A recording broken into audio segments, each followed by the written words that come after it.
दोस्तों, पवन सिंह के हमेशा सपोर्ट करने वाले मगहिया जवान आज पवन सिंह पर ही भड़क उठे और देखिए इस वीडियो में कि कैसे पवन सिंह का रिलाइक कर रहे हैं। आपको पता है पवन सिंह का गाना आया है आटा के लोई के टोई। पहले पुनीता प्रिया का लाइन सुनिए। बानी पवित्र नहीं छुआ छुई भइल बा।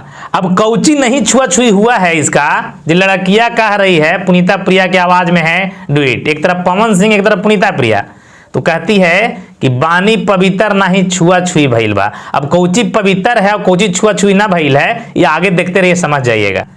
तो छुआ छुई भी ना हुआ है और चीजवा पवित्र भी है। देखिए पवन सिंह क्या कहता है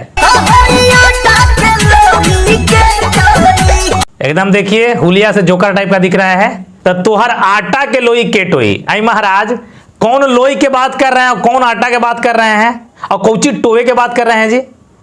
सवाल उठता है ना। तो चुतिया समझ रहे थे पवन सिंह। चुतिया तुम्हारा ऑडियंस होगा, तुम्हें देखने वाले तुम्हें सुनने वाले होंगे। ऑडियो तो लोग सुने। तो दोस्तों, अगर पवन सिंह का रिलाई अच्छा से हुआ तो वीडियो को एक लाइक करके चैनल को सब्सक्राइब जरूर कीजिएगा। मिलते हैं फिर अगले वीडियो में, तब तक के लिए जय हिंद जय भारत।